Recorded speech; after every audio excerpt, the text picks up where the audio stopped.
Greetings, lovely people, and welcome to Fast Track Thoughts. Today we're going to be talking about Episode 3 of Disney Plus's Hawkeye, Echoes. Obviously, spoilers ahead. Let's just roll the intro and get into it.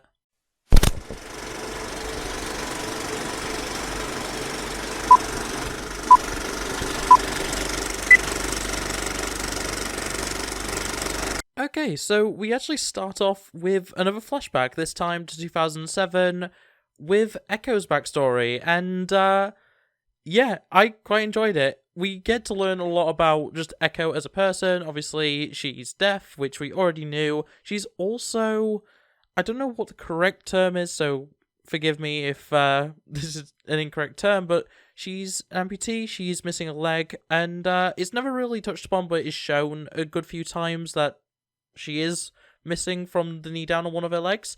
And I think that's really interesting to have, someone that's this deadly, this skilled, which we do see in the rest of this episode, that has, some pretty major, physical flaws in a lot of ways. Not, that she can control, but, it's very interesting to see someone that's, this powerful, that is this damaged. And it's just a really interesting thing that I thought was worth talking about. I really like that aspect of having Echo, and Echo's not a character I'm really all that familiar with. I've seen her in a few comics, and obviously she's in the actual Hawkeye comic that this series is based on, but generally I don't really know too much about the character. We find out that Ronin actually, when he first destroyed or took down as much as he could the Tracksuit Mafia, he actually killed Echo's father. And this is the main, reason that Echo cares so much about killing the Ronin and anyone related to the Ronin. I think it's a pretty powerful starting point for a villain. I think it works really well, and quite honestly, it says a lot about Ronin, about Clint in a lot of ways, and the fact that he didn't really think about the consequences of what he was doing. He saw people that he saw to be bad. He took his good against their bad and didn't think about what it actually meant for these people to die, which is a really interesting way of looking at that entire time for Clint. It's really interesting to me. And then we finish the flashback with a really nice reference. Well, I say nice. It's actually caused by the blood of her father on her face. We actually get a reference to the handprint that she has in the comics. I believe it's supposed to be like a birthmark or something of a handprint. I'm not completely sure. As I say, I don't really know the character very well, but it is something that the comic book character has, a handprint across her face, and we do get a bit of a reference to that, which is very nice in my opinion.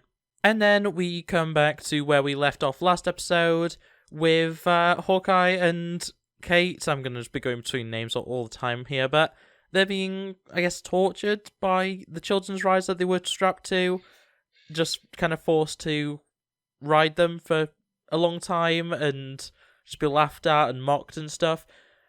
It's definitely interesting torture method. It doesn't seem to be working. And then they kind of get bored and they go and play cards. But one of the Tracksuit Mafia then starts having issues with his girlfriend or wife or whatever, and we get some real humanization of these characters, where he's revealed that he's actually he's an Imagine Dragons fan. He bought tickets for him and his girlfriend or whatever to go see it, and then she and him have had an argument and stuff. And then Kate just decides to go all counselor mode of no, you should apologize and blah blah blah, and or just basically explaining how to fix his relationship, which it's such a dumb little scene, but I enjoyed it a lot. It was a very funny little scene, and it was only a few seconds as well. It wasn't even a long moment, but it was very fun. We then have the proper introduction of Echo fully to, the modern scenario. Obviously, we saw her last episode, but this is the first time she's actually interacting with, main characters. And, Hawkeye makes a really interesting point of that Black Widow killed Ronin. And obviously it's a metaphor for the fact that Black Widow, Natasha Romanoff actually finding Clint as he was killing the Yakuza ended Ronin. Like, it stopped Ronin from being a thing. He became Hawkeye, or he became Clint at the very least, again.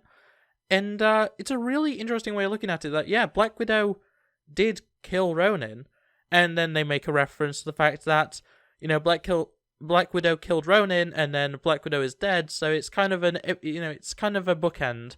It's difficult to track down where the Ronin is, who the Ronin was, when apparently not only is he dead, but the person who killed him is also dead. And I just think that's a really interesting way of looking at it.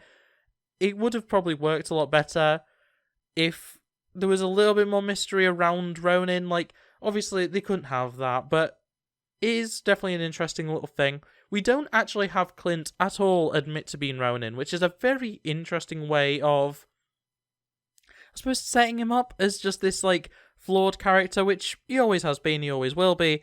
But yeah, it's a very interesting way of doing it. We then have an excellent escape action scene, which I'm not going to spoil because it is really worth watching. I definitely recommend this episode just for the action scenes alone. But Clint does lose his hearing aid, which is going to be a little bit important for the rest of this episode. And then we had the car chase, which we actually saw a clip of a while back. I did watch it at the time, and I really liked that scene. And in context, without some of the weird editing that they did for that clip version, it's really good. I definitely recommend basically the entire escape scene and car chase. It's just amazing. It's really well done. And there's even a wacky inflatable arm flailing tube Santa, which is always fun. And for the most part, it kind of ends with, well, okay, it doesn't end with, because it ends with them escaping using the old Avengers trick of sticking an arrow to a wall and then swinging through into something. But yeah, we actually have, like, what I'm going to call a Legolas moment. Firing an arrow into the sky as a distraction play in order to then get a direct hit with an explosive arrow. I thought that was really fun, a really good moment.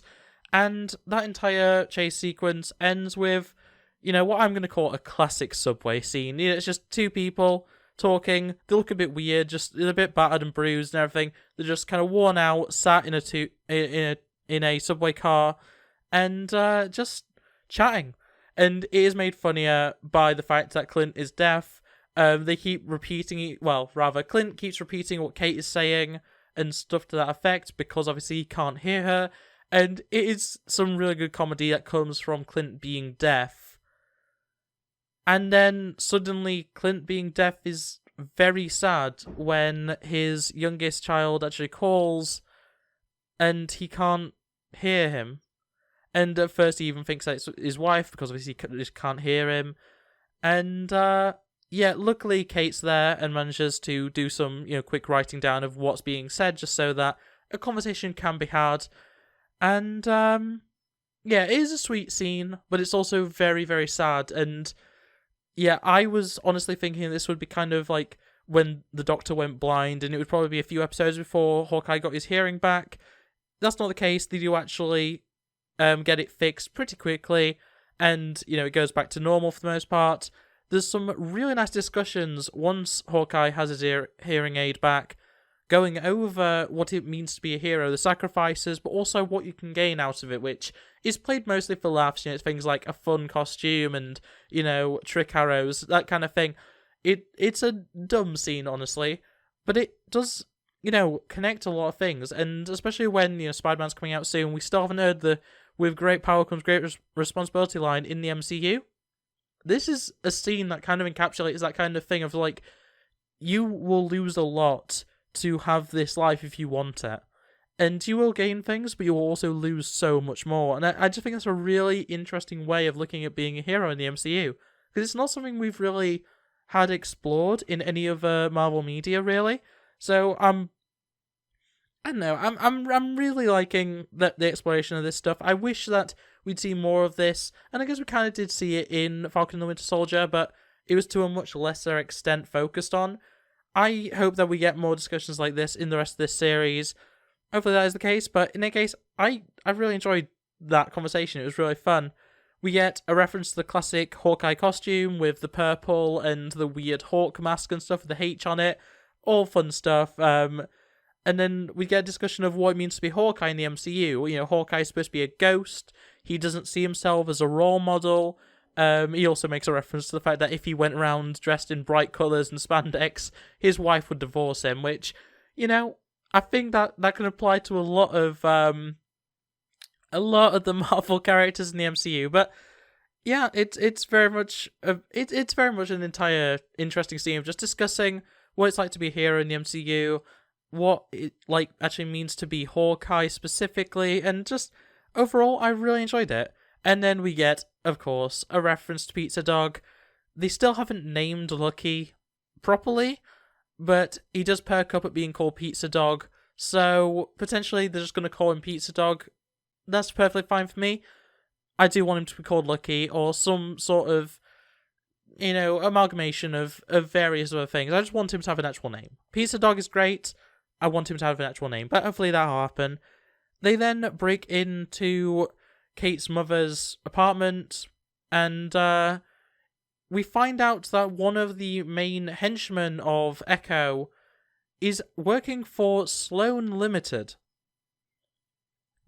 Now, that might not mean anything. There is a character called Sloan in the comics, but I don't think he's, like, anything major, so I don't really know. But, yeah, Sloan Limited. Very interesting, and I will just get into that towards the end. But then, right as the end point, we do see that Jacques, whatever you want to call him, has Clint at sword point. He was actually in the apartment. He has Ronin's sword. And that's how it ends. That's the cliffhanger. Very good episode overall. I just have two little points to be talking about. So, first off, going all the way back to how Ronin killed Echo's father, there is a character in the initial flashback scene called Uncle, and he's referenced a few times.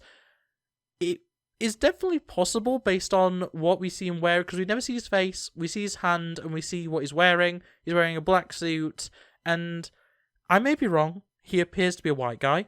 I may be wrong.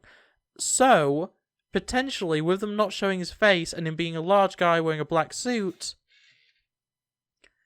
and he's also supposed to be the leader of the underworld, or a very high-up crime member, could it be Kingpin? I really hope it is. Like, I'm really on the Kingpin train for this. I really want Kingpin from the Netflix series to come into the MCU proper, and, you know, then hopefully that brings in having Daredevil in Spider-Man No Way Home, potentially having characters like Punisher appearing like Moon Knight. It opens the floodgates. I really do want to see that. Obviously, there's some inconsistencies, like the actor for Blade played Cottonmouth or whatever, but, you know, we can gloss over that. We've had plenty of recasts before. We've had plenty of little minor issues with characters playing the same character or playing different characters despite the same actor and stuff like that. So, hopefully, Kingpin is revealed in this series. I really do hope that. But then my other little thing, and the reason why I brought attention to Sloan Limited, is because Sloan is a major character in the Fortnite storyline. And I know this is, if you're, you know, not interested in hearing me talk about this, feel free to finish the video here. I really like this episode, I recommend it. I'm going to talk about Fortnite for a second. So, in the Fortnite storyline, Sloan is one of the top leaders of a group called IO, Imagined Order, and basically, she is in charge of, I suppose, containing the multiverse, and if you know anything about Fortnite and its crossovers, you'll know that Marvel is part of that, including an entire season where they had to fight Galactus. Obviously, that was far more related to the comics than it was, like, the MCU, but we have seen plenty of MCU characters like Thanos and Loki and stuff like that, you know, in their movie form, appear in the game. So I don't think it's too far of a stretch, especially when Nick Fury, Samuel Jackson did come in recently. I think it's definitely possible that we could be seeing some sort of connection between the MCU and Fortnite multiverse, which, if that's the case, that's really interesting. As I said earlier, should I say, there is a character called Sloan. I'm actually going to live just search it because I cannot remember. Frederick Sloan, or Fred Sloan, and yeah, he's not exactly a major character. He's more of a Hulk character as well. He's like a side character from that. I don't know. It's an interesting one. I don't really know much about Frederick Sloan to, speculate on that. It's just when I heard Sloan and even the spelling of it, Sloan, I was like, well, that's the name of the Fortnite character. So that's just a very interesting little point that I just wanted to bring up. It may mean nothing, but it would be really interesting if somehow the events of Hawkeye play into something with the Fortnite multiverse, especially when, as I say, Nick Fury is actually in as I speak in the game right now in the item shop, and then we're apparently getting Spider-Man from the movies in the next season's Battle Pass, which, this is all gaming speculation, so I'm not going to dwell on it too much now, but I just thought it was interesting, I thought it was worth mentioning, and yeah, that's really everything that I had to say about this episode. I think it's really good. I really am enjoying this series way more than... I already had high expectations, and honestly, they're being broken every episode. I've loved this so far. We're only 3 episodes in. We've still got plenty more, and I'm excited to see where this goes. I'm excited to see how it can set up future Marvel products or projects, and honestly, I'm just excited to see Hawkeye wear a more classic-inspired costume, because we have seen promo images of it. It's going to happen. I'm really looking forward to it. But in any case, that's going to be it for this video. Thanks for watching. Like, subscribe, ring that bell, all that other YouTube nonsense. And I'll see you next time. Bye. It's been a long week. I feel like I could use a vacation.